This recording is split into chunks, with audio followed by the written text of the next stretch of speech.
Hello guys, so I wanted to show you I guess what I'm gonna call my Y-axis pulley tensioner assembly.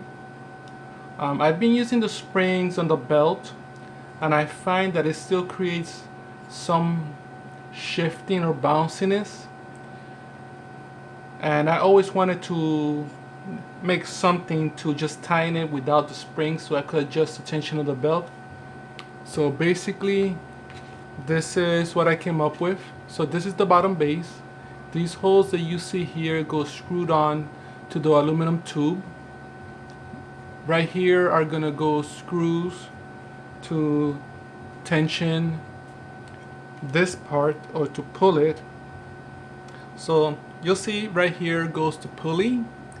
These are tracks for these screws, so that way this is a place for them if they come up to ride in.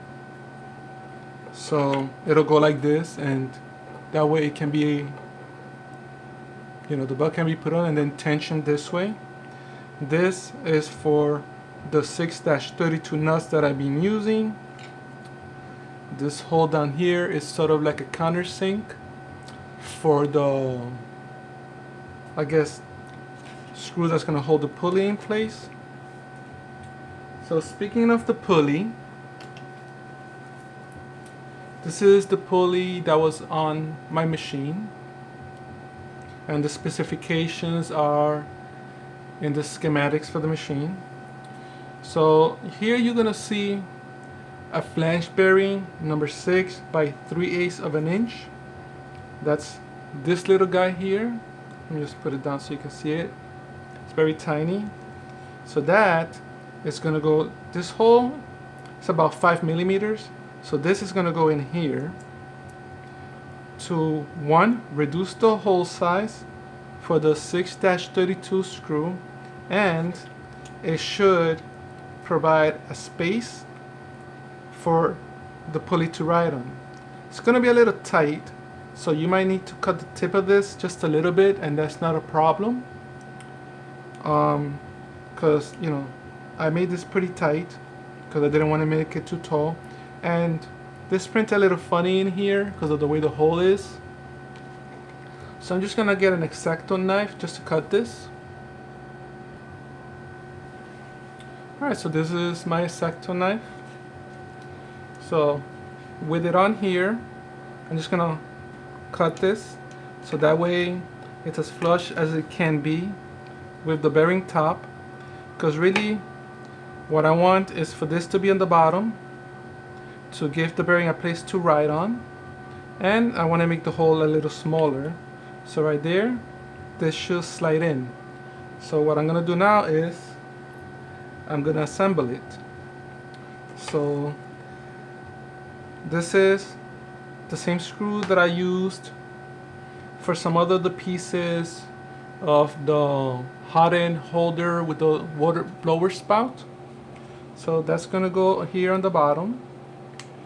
So just line up the hole and slide it through, and that, as you tighten it, it'll go in. You'll see right here the pulley has some nice play, or spins really. So that's sort of on there. So for me, I'm gonna use my little crescent wrench to hold this screw in place, and then I'm just gonna tighten this. So it's hand tight. It doesn't have to be super tight, just tight enough that it's gonna stay on there. And you might need to cut this screw. If you do, that's not a problem. So you can see the pulley moves very freely on there. So now, and I'm just assembling it just to show you.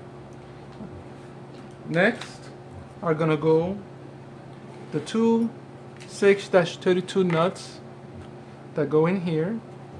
So they go with one of the tips up, and depending on how your printer works out, the holes might be a little tight, so you might need to push them down a bit at the beginning, or it might just slide down just like that one did. This one, it's a little higher, so I'm just gonna push it down a little bit. Then I'm gonna take two more 6-32 1-inch screws. This will go on here. I am going to be putting a washer on here just to give it a place to sit on instead of on the plastic as I'm turning it, but I don't have them handy right now, so I'm just showing you how this goes. So right there, I'm not tightening it all the way just so you can see the spacing. So what'll happen is the belt will go on the stepper motor, it'll come across, come in here, I tie it off on this side with this. This doesn't have to be on here to put the belt on. Then I'm just going to bring it on here and tighten it as I need it. You want to measure the belt first to make sure you're going to have more room. You don't want it that the belt's all the way over here, then you're not going to be able to tighten it. You want the belt to be sort of semi-tight right there, just tight enough that gives you some space to tension it. Just as a note, these screws I'm using are 1-inch, right? But the hole in here for these screws actually goes in all the way, so I can actually slide the screw all the way in and it'll go flush. So if you buy a screw that's a little longer, that's not a problem. There's room in here for it, just not much longer than that, maybe 1.5 inches tops. And once I put it on, I'm going to tension it, and that's it. I realize this is pretty big and bulky, and that's by design, because as I mentioned probably several times, ultimately I want to see if I can convert this into a PCB milling machine as well. So, you know, I felt this needed to be a little bit stronger, so that's why I designed it this way. If you want to design your own a different way, or maybe find somebody else's design that's a little lighter, it's fine. Should work. So that's it. The next time I'll show you is once I put it on the machine. I'll try to show you as I'm tensioning it, so you could get an idea of that. Alright, so as you can see, I have put on the belt tensioner. These are the washers that I had mentioned that I was going to put on. I've gone ahead and also mounted the belt in here. So as you can see, it's really not tight yet. I took off the heated bed just so you'll be able to see it, and it was easier for me to assemble this together. So yeah, you can see right now it's not tensioned, so you can see it move slightly, and you can see the belt sort of loose. Now these screws are actually shorter. These are the ones that were here, and this is a little taller, so this is a little shorter than I wanted. But I figured I'd put it on just to show you this way, and then I'm just going to put longer screws when I go buy them. It just has to be about 1/4 of an inch taller, because I wanted to line up with this belt. Right now it's sort of in down angle. So what I'm going to do right now is I'm going to use my screwdriver. It's a Phillips because of the screws, and I'm just going to tighten this one side at a time, on and off, just to keep this even.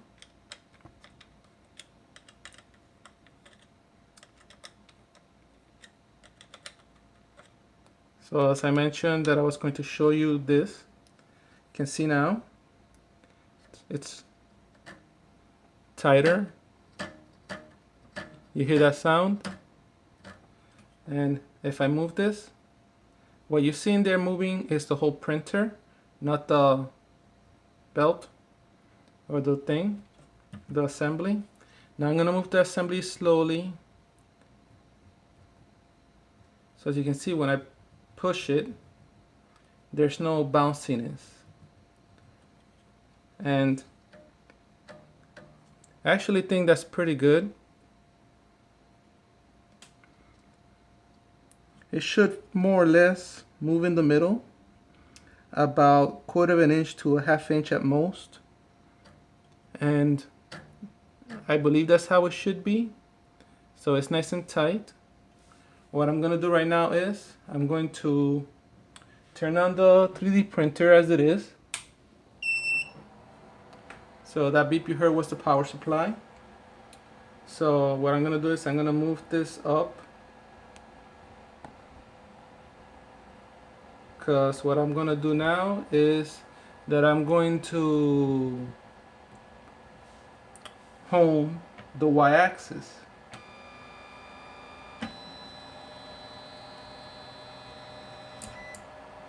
So you can see that homed okay.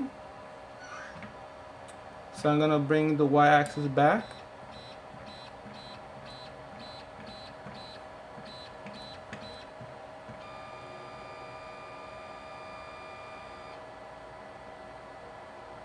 That flickering you're seeing is the LED light on the side of the printer. I'm not sure why that's flickering. It's almost like when this is shaking, maybe something's loose, like a little wire or something. But either way, as you can see, that's working okay.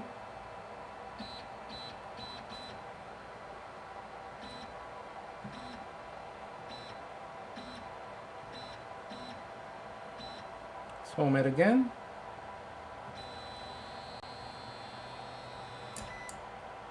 So I think that's good.